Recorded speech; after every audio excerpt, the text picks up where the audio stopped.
empty if provided I can produce a good quotient, which I called J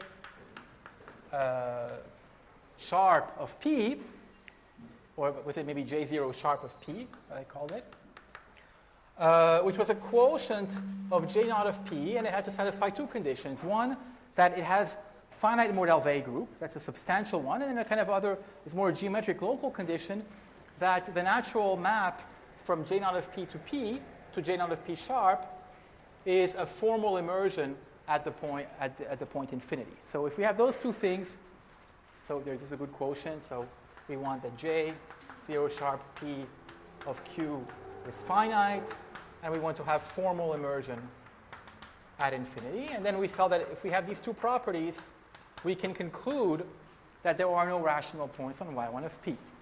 So now the order of business is to understand enough about the Jacobian of the modular curve x naught of P, the Jacobian J0 of P, in order to produce such a good quotient, such a quotient with finite Mordell-Weil group.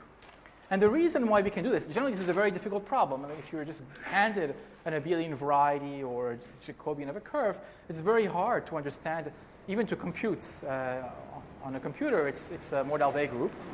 But here we have a lot of control on the situation thanks to the connection between J0 of P and its various quotients and modular forms.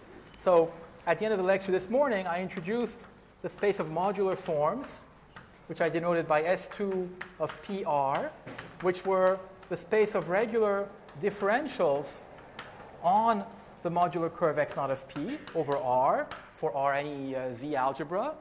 And we saw that this could be embedded in the space of power series in Q by taking an expansion at infinity, and the fact that this is an injection is known as the Q expansion principle, that a modular form or a differential is completely determined by its Q expansion. Okay, so this space of modular forms corresponds to the tangent space, to the Jacobian at the origin, and so one can kind of study various structures on the Jacobian by looking at what they do to these spaces of modular forms. Now, another crucial ingredient that we have in understanding this Jacobian are the so-called Hecke operators, which are special endomorphisms.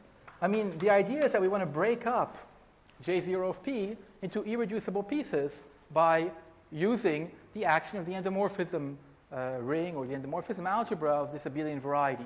Now, in general, abelian varieties, I mean, I don't know, tend to possess very few endomorphisms, but for these ones, they have a remarkably large ring of endomorphisms coming from certain canonical correspondences on the modular curve.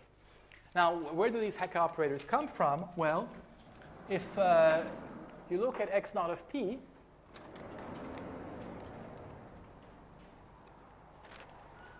so if you take the modular curve x naught of P, it's equipped with two maps, and if I take a prime L, let me suppose to simplify that L is a prime not equal to P, then I can look at the modular curve of level PL, and I have two maps from x naught of PL to x naught of P. Okay, because if I can think of this as being an object consisting of classifying triples, consisting of an elliptic curve, a subgroup C1 of order P, and a subgroup C2 of order L. Okay, to give a group of order PL is the same as giving yourself a group of order P and a group of order L. Now, this map I can associate to this E. I can just forget about C2. But I can also do something else, which is to sort of mod out this whole, these first two pieces of data by the group C2. So I can look also at E modulo C2, which is a curve defined over the same base, because C2 is defined over, and then look at the image of C1, C1 bar or something, the natural image of C1 in this, which is, of course, still of order P. So you have these two maps, and so this gives rise to an embedding of the curve x naught of PL into the product of these two modular curves. It also gives rise to a correspondence, which, so if I have a degree 0 divisor on the curve, I can look at its inverse image then project that back down to the other factor, and that gives rise to an endomorphism of the Jacobian. Okay? So this correspondence, which is commonly called TL, gives rise to an endomorphism of the Jacobian J0 of P.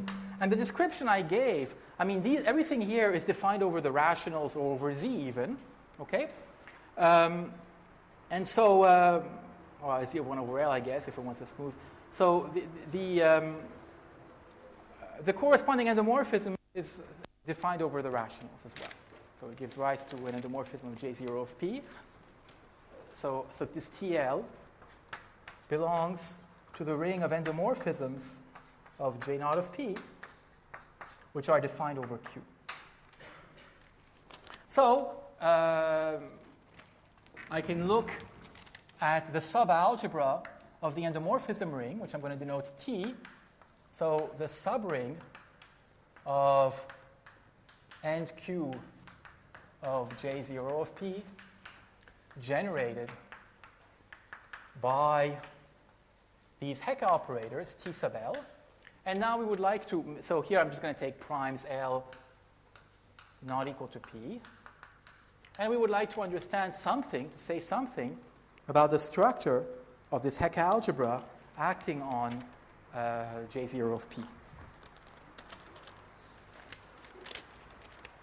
So this is sometimes called the Hecke algebra.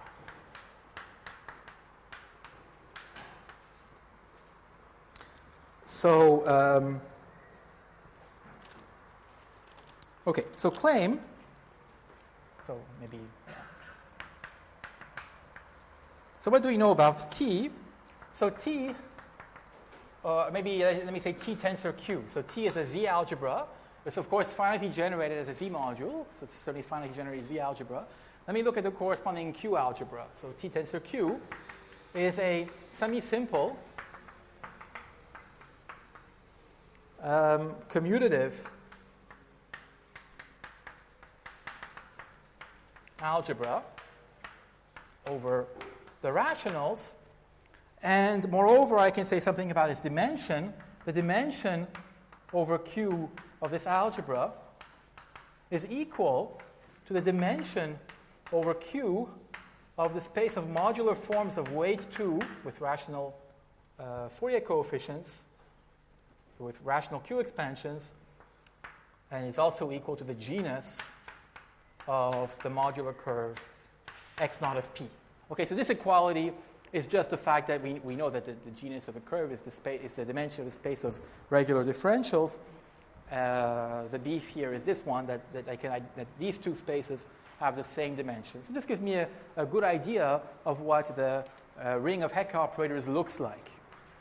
Okay, so this is the only proof I'm going to give. I'll give you a little outline of that. Why is that? Well, the key to this is the fact that there is a perfect pairing from the algebra T, tensor Q, and between that and the space of modular forms of level P and weight 2. So we have a natural bilinear form which takes an operator T and a modular form F and sends that pair to the first Fourier coefficient, the A1 coefficient of the form TF. So I apply T to F and I look at the first Fourier coefficient. Yeah. Oh, where my maps here? Yeah.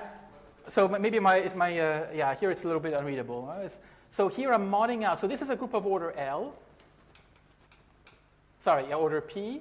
And this one is of, and the second is of order L. So C1 is of order P. C2, the middle one, okay, slide it up a little like that. Huh? So I shed some light on this line. So C1 is of order P, C2 is of order L, The first map, I just forget about C2. The second map, I mod out by C2. I take the quotient of E by C2, and I look at the image of C1 in that quotient. Those are the two natural ways that you would, if you were given this, if you were handed this triple, how you would construct. So there are these two different ways. So if you think about what the correspondence does, it's actually, I should maybe have said, this T is of by degree P plus 1. And so you would start with a degree 0 divisor, and you would get something of degree P plus 1 times, you would get a, this A1, this is the first Fourier coefficient. So I take TF, I write it as sum of an q to the n times dq over q. Okay, so this is a differential, so that's a q expansion. I write the q expansion like that, and I pick up the first coefficient, the coefficient of q. In that expansion, that's my A1 term. That's what I call A1. So I take A1 of TF. Now, it's clear from that definition that this is bilinear. Okay, I mean, it's a bit of a challenging exercise because I haven't had time to give enough background.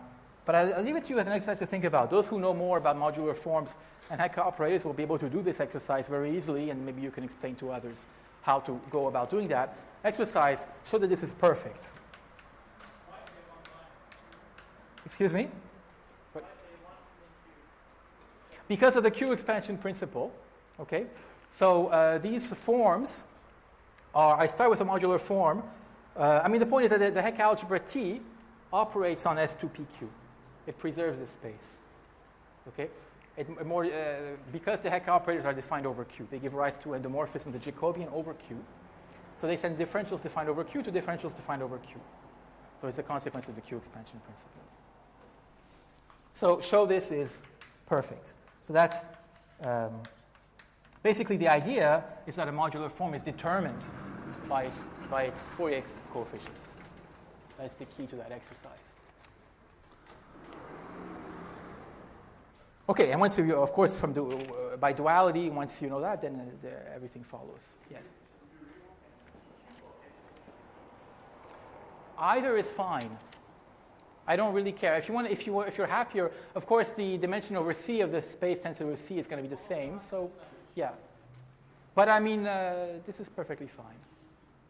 Heck, everything preserves the rational structures, right? So, I haven't taken eigenforms yet, so I'm not worrying about.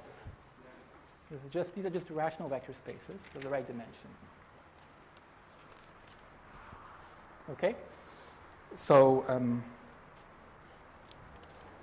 Okay, so now, what do I want to say? Yes, so corollary of this basic structure result is that we have a fairly good idea of what the Hecke algebra looks like, at least tensored with Q. T tensor Q is isomorphic to a product of fields, which I claim are indexed by the algebra homomorphisms of the Hecke algebra, right? So the product of KFs as F ranges over what are called normalized eigenforms. So why is that? So a normalized eigenform, I'll explain also what KF is. So KF here is the field generated by the Fourier coefficients of F.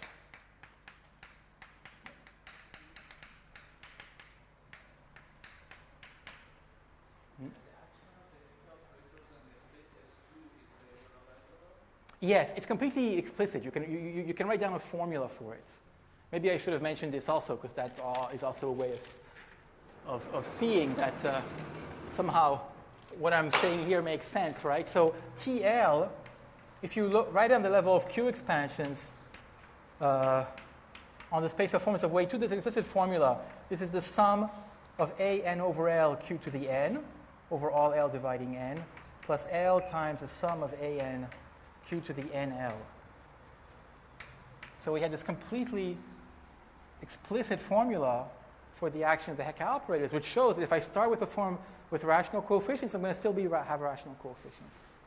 And this is also a fun exercise. A bit challenging because I haven't had time to really go into details, but this is essentially elementary once you get all the definitions right.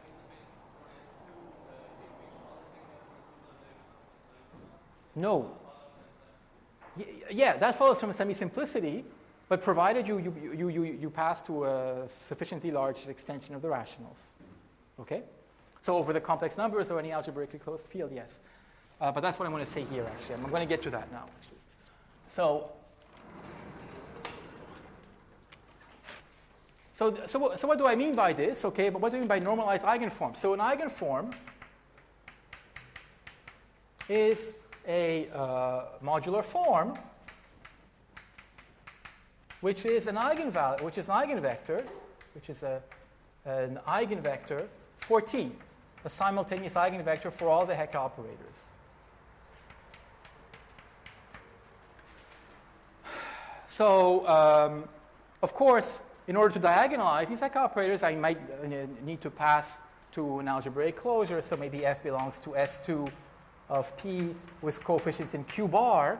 But, of course, a finite extension will do. I have a collection of G by G matrices, and I just make an extension which is large enough to diagonalize them. And then the other thing is that if I write F as a sum of an q to the n going from 1 to infinity, that's the Q expansion of my eigenform, and here normalized means that A1 equals 1, then I can recover the L Fourier coefficient as the eigenvalue of TL. Eigenvalue of TL acting on this F. Now that is a consequence of the explicit formula that I gave here for the action of TL. So if F is an eigenform, you see that the A1 of this new form is AL. Okay? So that means that you can recover the form if you know the system of associated Hecke eigenvalues.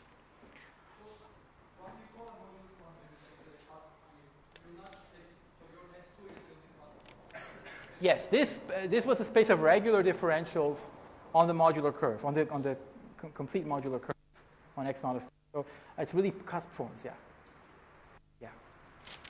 I'm not going to talk about Eisenstein series. Maybe Marussia will say, I don't know. So, okay, so now I can, given that I have this decomposition, okay, so of course T then is an order, okay, it's a finitely generated Z submodule, as a subring which is finitely generated as a Z module in this product, in this KF1 cross KFT. So where F1 up to Ft is a system, complete system of eigenforms for the Hecke algebra. Okay, so now I can consider, for each eigenform, I can consider the projection. So, so now let me sort of describe the Eichler-Shimura construction, which to every modular form, which to every eigenform, so what the Eichler-Shimura construction does is, given an eigenform, Fj, one of these eigenforms, it produces an abelian variety quotient. So given an eigenform Fj, it produces a quotient of J0 of P defined over the rationals, the rational quotient, abelian variety quotient of J0 of P. And how does that work? Well, you just let I sub f be the kernel of the natural projection from the Hecke algebra to the field K sub f. Okay, so you just project onto that piece in this direct product decomposition of T tensor Q. And you define A sub f to be the quotient J0 of P modulo I sub f. Okay, so this quotient of J0 of P has all kinds of wonderful properties relating its arithmetic to the modular form that was used to construct it. Okay, so what do we know? What we know about this quotient A sub f? Well, so the first thing is that we know what the Q rational endomorphisms of AF are. So it's actually isomorphic to O sub f, where O sub f is the ring generated by the Fourier coefficients, an of f. So OF is the subring of kf, the order in kf, generated by these Fourier coefficients. Well, it's actually, so how does that come about? Well, the endomorphism ring clearly contains this. That's not, because that's coming from the Hecke action. Okay? So this comes from the action of the algebra T on AF, right? On AF, which factors through the quotient T mod IF, which is identified with OF. Okay. So you have this ring of integers, or this order in a field which is acting on AF. And moreover, the dimension of AF, so this is the second fact, the dimension of this. So yeah, so this containment is clear, but then using the fact that we're working in prime level and working a little bit harder, one can actually show that this containment is inequality, although it's not terribly important for our purposes. It's really enough to know that this contains this ring. The second thing is that the dimension of AF is equal to the degree of kf over q. So what that's telling us is that this AF has a very large endomorphism ring. It has an endomorphism ring whose rank over Z, in this case, is equal to the dimension of the abelian variety, to its dimension. So what that means in particular, as a consequence of that, if I look at the Elatic representation associated to AF, so this Elatic representation which we introduced yesterday in the context of the proof of Falting's theorem, well, we can look at this as a module, as a vector, well, as a module, so is a module over the field KF tensored with QL. So this is just a ring, or the product of fields, right? So it's a module over this ring which has rank 2. So this is kind of generalizing the fact that if you have an elliptic curve, then its Elatic tape module would be a two-dimensional vector space over QL, and this is a rank 2 module over this ring of field of Fourier coefficients tensored with QL. And maybe let me mention one last thing which will become important tomorrow a little bit, and when I keep this up actually.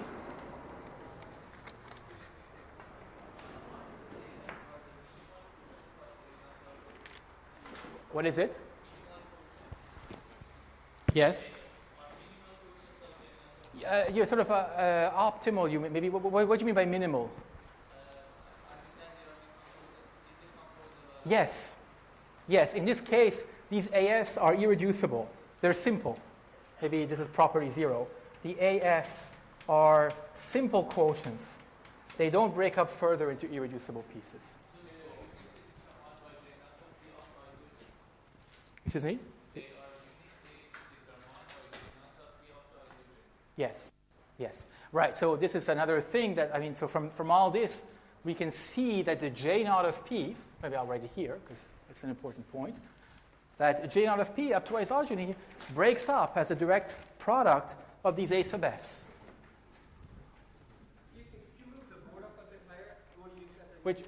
Which one? This one here? This one, okay. Is that okay? Yeah? Is that good? Is that good? Yeah. So AF is simple over Q or even over C? Yes, Q simple over Q, and in this context, even over C. Even over C. That might not always be the case, I think, for composite levels. For J0 of P, you have this simple picture. I should caution that a lot of the things I'm saying, in order to kind of simplify things, I'm only saying things for J0 of P, P a prime.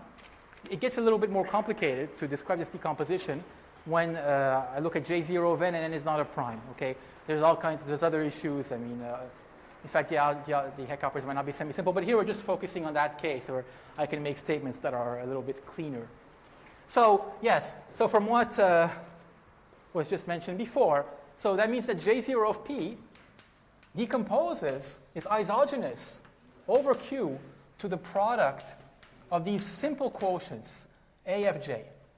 So now, where Fj runs over a system of eigenforms in S2 of P, Q bar. Okay, so here, I should emphasize that I'm looking at a system of eigenvalues, but I don't distinguish between two systems of eigenvalues which are conjugate under the action of gal Q bar over Q. So if I can go from one to the other, I just count these once. Okay, so this is forms in this modulo the action of gal Q bar over Q. Right? Otherwise, I'd be counting things too much. I'd be getting forms of multiplicity, factors of multiplicity. So that's what J0 of P looks like. And so now we have to understand the A sub Fs. And that is gotten via the connection with L series. So, okay, well, to any abelian variety, we can associate its Hasev A L series. So if A is an abelian variety, I define the L series associated to A as an Euler product taken over all the primes.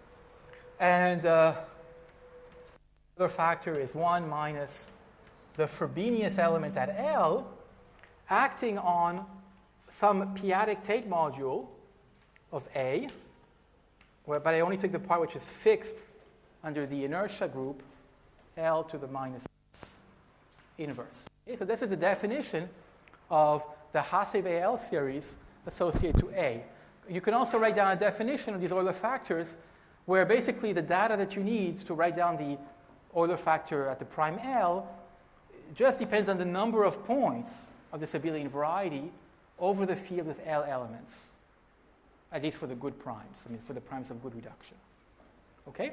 So this is a sort of arithmetically defined L series, and we know very little about it. Well, we conjecture that it should have an analytic continuation, a functional equation, and so on, but we don't know very much a priori about this type of L series. So this is the Hasev L series of an abelian variety A.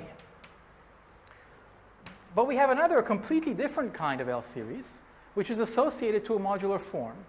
So if I have an eigenform for the Heck operators, I can define the Heck L series following Hecke, which is just the L series attached to a modular form. So this is of a modular form, F, of an eigenform. So LFS is just the sum of an of f, n to the minus s, n going from 1 to infinity. So it has a definition in terms of the Fourier expansion of this modular form f. And it can also be expressed as an Euler product over the primes, 1 minus ap of f, p to the minus s plus p to the 1 minus 2s inverse, at least for the primes of good reduction. And then there's something else for the bad primes. So we have this kind of explicit formula. Now, you see that these two L series are defined in completely different ways, and the definition of this one is much more analytic, because these are just coming up as Fourier coefficients of some holomorphic function on the upper half plane satisfying nice growth properties. And in fact, this L series of Hecke is essentially a Mellin transform of the modular form. So it's obtained by a fairly simple process from the modular form. You can write it essentially as the integral from 0 to I infinity, f of it, t to the s minus 1 dt, after multiplying by some gamma factors. So if you look at the L function LFS, you multiply by gamma of s, and you take in some integer, well, the P, I guess, in this case, to the S over 2, I think that this is what you need. You get that this is equal to that. Okay? So it's essentially a Mellin transform. It is, a Mellin transform of the modular form. The Mellin transform is the L series multiplied by a simple gamma factor. So, having said that now, the main point is that this Hecke L series, we know a lot about its analytic properties because of this connection with modular forms. So this was proved by Hecke, so very early in the history of this subject. So Hecke showed that these L series have functional equations and analytic continuations, which are very much the same as are expected for the Hase-Weil L series. So Hecke shows. Maybe let me give you an exercise also. Here, I'll give you an exercise. Show this infinite product converges absolutely for the real part of S greater than 3/2. And this, you have all that you need to really tackle this exercise. What you need is that the rationality of the L-adic representation associated to A in the sense of yesterday's lecture. It says my lecture yesterday, and so we need to know something about. Okay, so Hecke proved that LFS has an analytic continuation plus a functional equation. And the functional, okay, so in particular, we can talk about the value of this L series at S equals 1.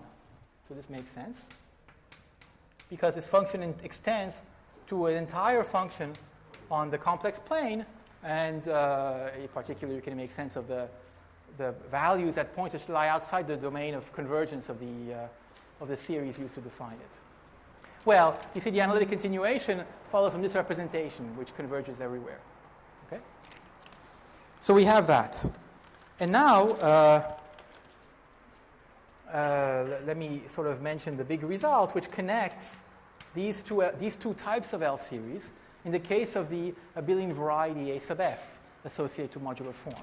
And the theorem, which is part of what was proved by Eichler-Shimura in the construction, is that the Hase-Weil L series of the abelian variety associated to F is equal or is related to the L series of the modular form F that was used to construct it. It's actually not quite this L series, but you need to take a product over all the embeddings of Kf into the complex number. So this Kf might be an extension of finite degree of the rationals. Then you have to take all the Galois conjugate embeddings, and so you get some Euler product of larger degree. But that's what it looks like. So it's a product of these L series, which we know, thanks to Hecke, have nice analytic properties, analytic continuation, and so on. In particular, thanks to this result, we have a much tighter grip on the arithmetic of these abelian varieties, of these particular abelian varieties, because we know that their L functions have analytic continuations. And so we know that the L function of AFS has analytic continuation. This is thanks to this tight connection with so that's wonderful, because we have a conjecture, the Bertrand de Dyer conjecture, which relates the behavior of this of the Mordauvet group, which is exactly what we're interested in, to the analytic behavior of the L series at S equals 1. And so conjecture, and I'll be talking a lot more about this conjecture next week and stating a more general version, but the thing I'm interested in is that if I have an abelian variety A, then we have a criterion for A of Q to be finite. So the cardinality of A of Q is finite if and only if LA1 is non-zero. Of course, to make sense of this conjecture, you need to be able to talk about LA1.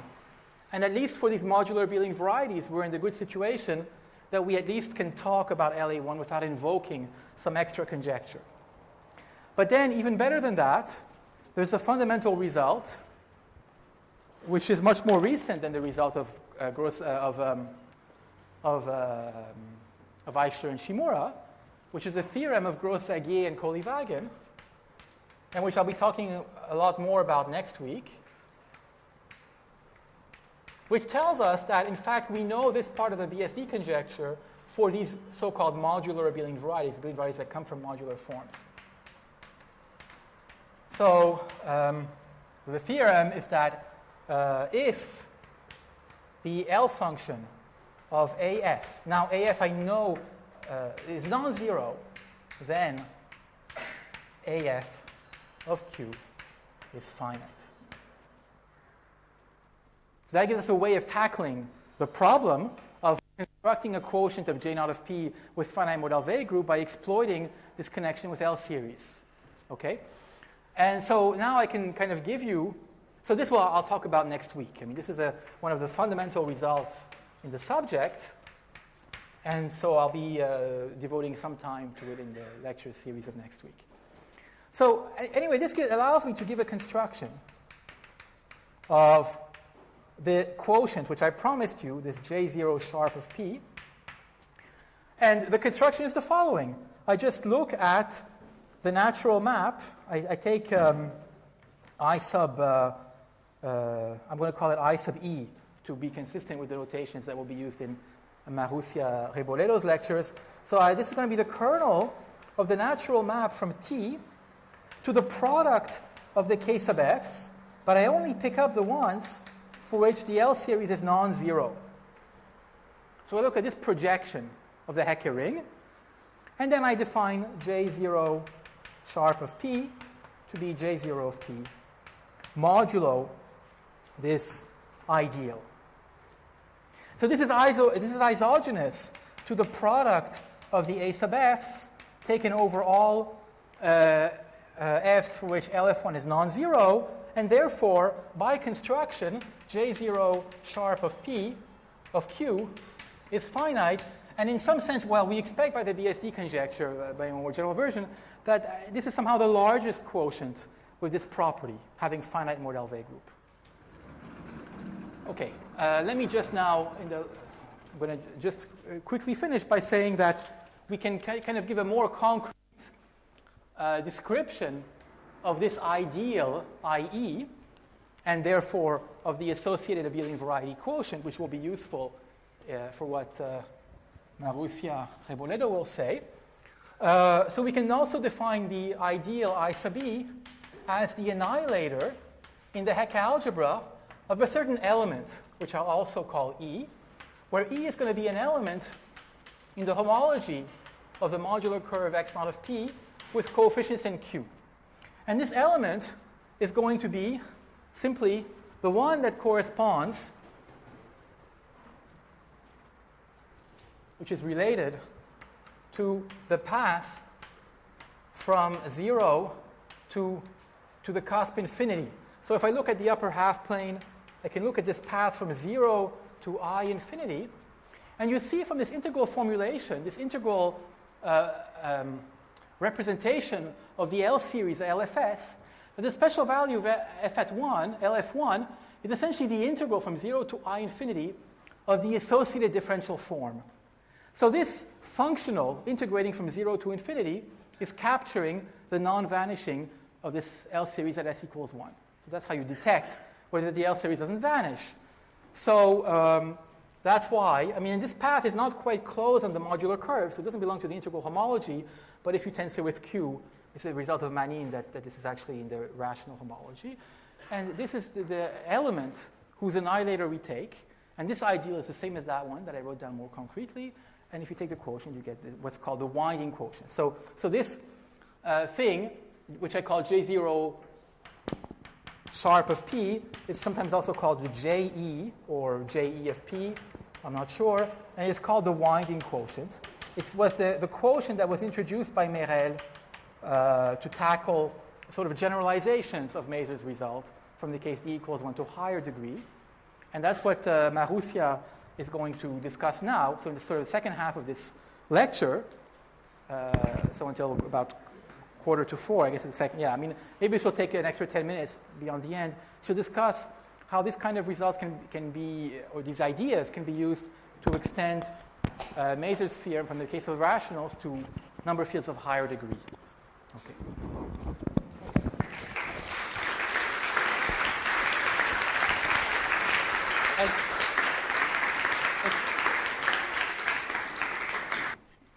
Guten Tag. Ich freue mich, hier zu sein. Am liebsten würde ich diese Konferenz auf Französisch halten, denn ich spreche kein Deutsch. Aber man hat mir zu Englisch geraten. So I hope it was understandable. And now I will maybe introduce my talk of tomorrow.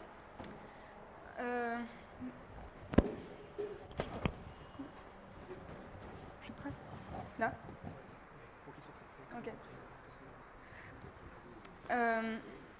So I will talk about torsion of elliptic curves. Can I erase it? Yeah. So if you take an elliptic curve over a number field, the Merel theorem says that the group of torsion of rational points. So let E over K be an elliptic curve and K a number field. The theorem of Merel says that the group of rational points is a finite generated abelian group. And so in this talk, and the talk of tomorrow, we will be interested in the torsion part of this group. And it's a conjecture of, it's a celebrated conjecture, famous conjecture, which is called uniform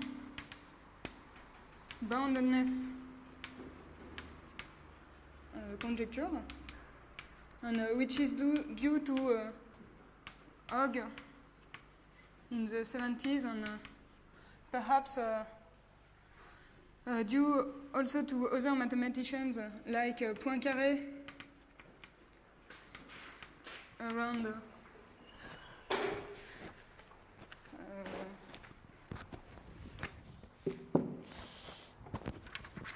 excuse me. So Poincaré maybe formulated a part of this conjecture already at the beginning of the century, and Lévy maybe in 6th. I am not sure of this date. And this conjecture says that you can bound the torsion part uniformly in the degree of the number field. So, namely, if you take d greater than 1, then there exists a bound b which depends on this degree, such that for all elliptic curve over K, a number field with degree d,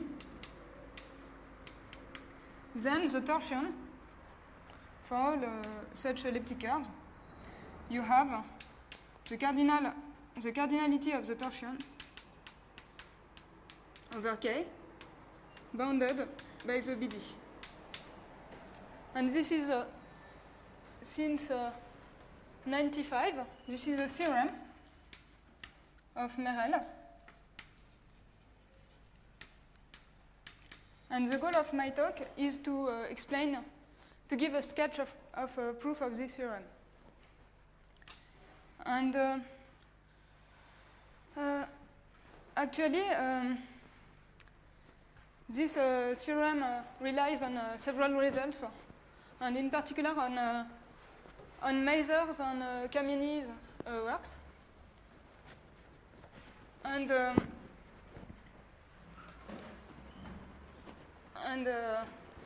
actually, Merel showed another theorem, which I will call theorem 2. So let's call it theorem 1. And Merel showed that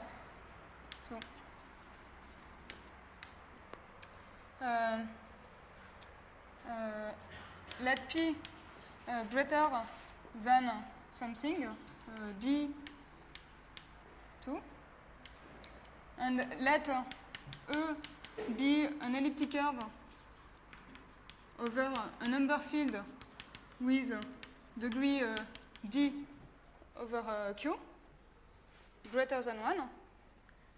Suppose that you have a P torsion point P defined over K, so P torsion point.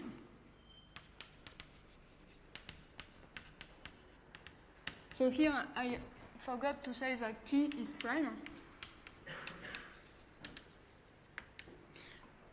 So suppose there exists such a point, then no, okay, excuse me. Let P be a prime. So let E like that, then P is lower than D to the 3D square. So this theorem consists to bound the P torsion part of the rational points. And by a result of Foltings and Frey, it suffices to show the first theorem. So knowing something about the P torsion part, you can bound the torsion part in interior. And this has been proved by Mazur and Kameni.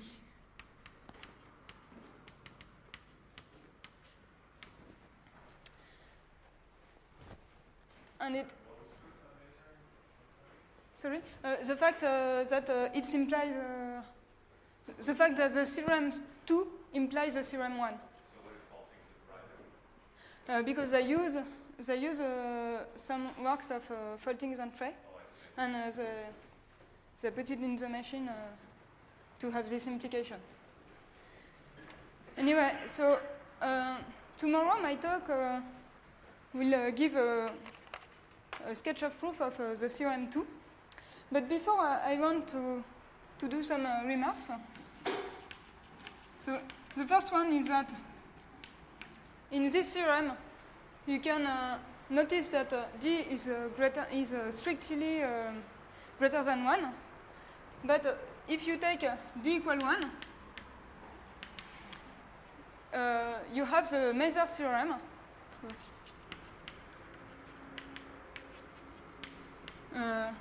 Which has been explained by Darmon just before.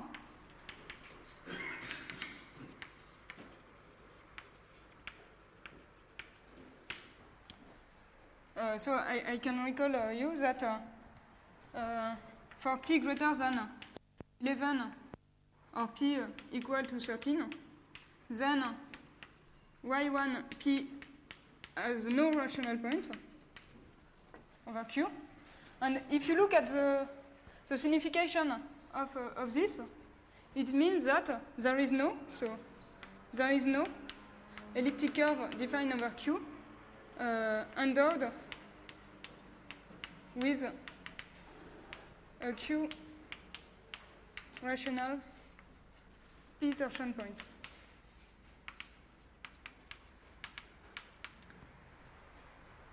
So you see that to treat such a theorem, it's easier to look at modular curves which parameterize such pairs E with a point, p torsion point. And in fact, the Merel theorem relies deeply on the Mazur's method. So the second remark I want to do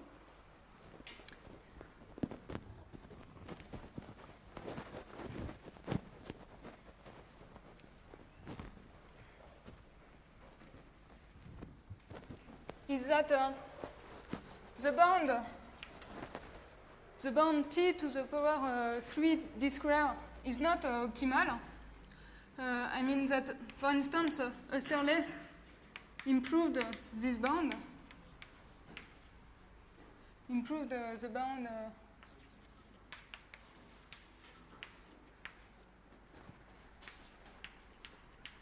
but in this talk I will only speak about the Merel's original proof, because the proof of Oesterle is almost the same. And I wanted also to say that, that unfortunately this, the path from theorem 2 to theorem 1 is not effective. So, I mean the works of Frey and Foltings was not explicit at all. So the bound BD that you obtain in the theorem 1 is not explicit.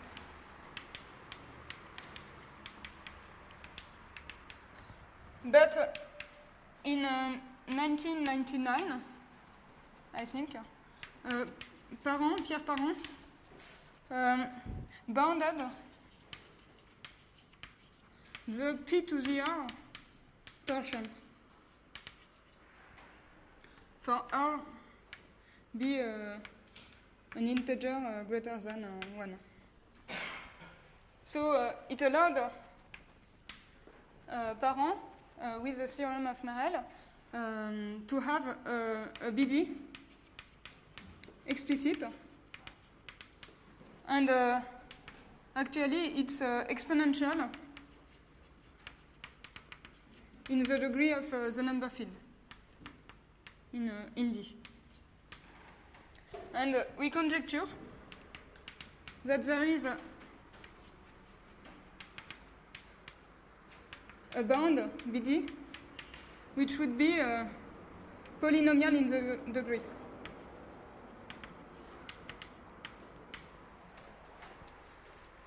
Okay. So now I will explain why the theorem 2 is related to the Mazur's method. And tomorrow I will finish. Can I don't know. Oh, so maybe. Okay.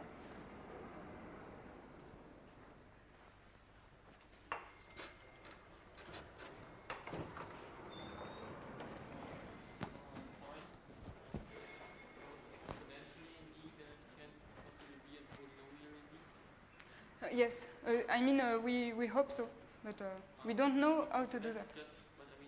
It's a conjecture. We just have a bound. Just a bound. The global bound, not for the p torsion part.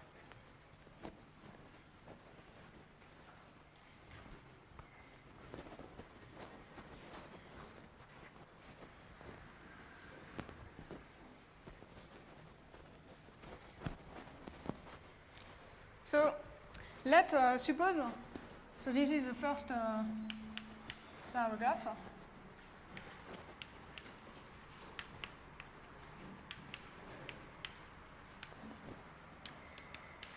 So suppose you have an elliptic curve over a number field of degree D, greater than 1, if you want, and P, a p torsion point defined over K, then, like I said before, the pair EP defines the point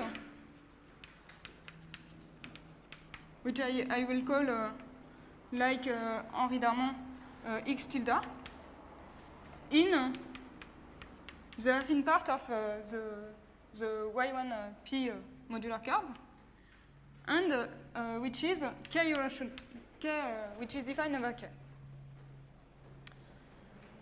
And as Darmon did, you can project this point, which is here. I mean, you can map this point on the x node p modular curve. So you take x tilde here, and so this corresponds to EP, and you can map this point, forgetting the point here and taking only the group generated by this point. And you obtain a point which is k-rational, because this map is k-rational. But now if you take sigma 1, sigma d, the embeddings of k into C, and if you look at sigma 1 x, sigma d x, like this, you obtain a point of the d-symmetric part, d-symmetric power. So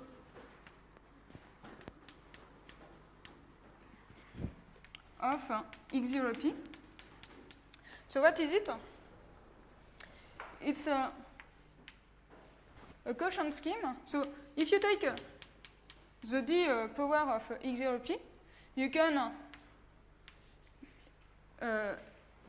I mean, the symmetric group sigma d acts on the d-tuple of this modular curve, and you take the quotient.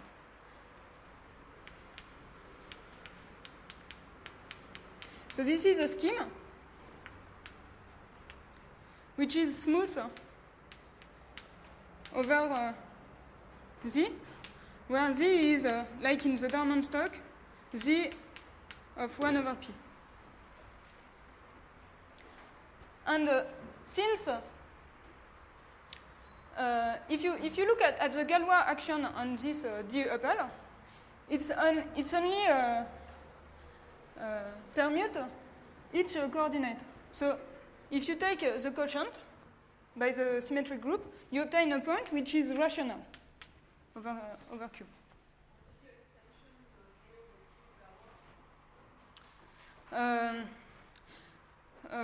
Okay, you can take the Galois closure of it, and it's the same.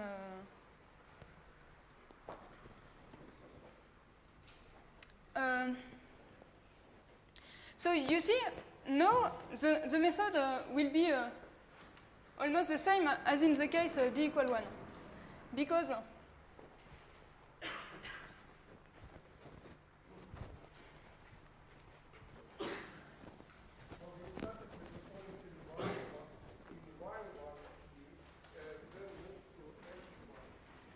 sorry?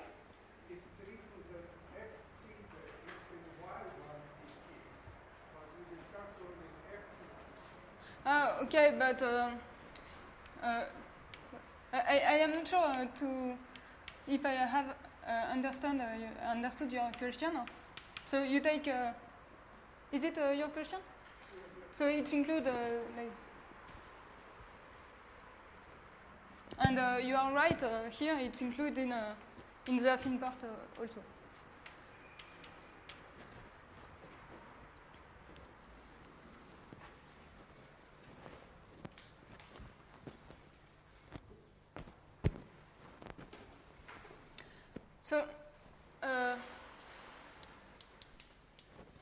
So now you are reduced to use this curve, and the point is that you will do the same as in the Darmon stock. You will look at the map like this, which maps a point, a d-tuple Q1 QD, on the divisor Q1 plus QD minus D infinity.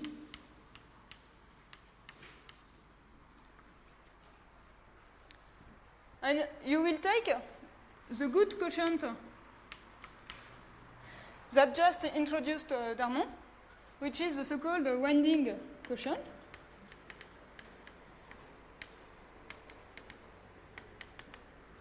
So let's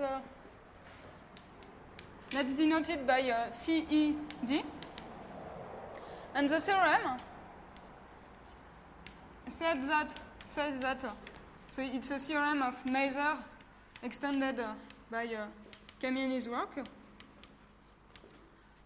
which says that if phi e d is a formal immersion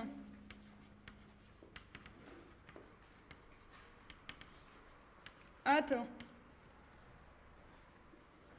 the point infinity d, which is equal to the image of infinity in the quotient. So if phi e d is a formal immersion at infinity d, since this is a good quotient, then y1 p of k is empty for all number field k of degree d over q.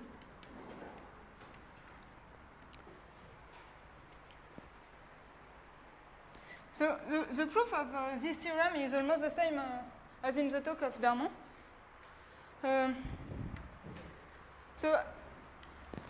Maybe I will end here for today and explain. So, just a minute. Okay, so now you see that the crucial point is to have a formal immersion at infinity d. So we need a criterion of a formal immersion. Showed that the criterion of Kamieni and Maser is true. And it will involve modular symbols and some things. So there is a suspense till tomorrow. Okay, thank you.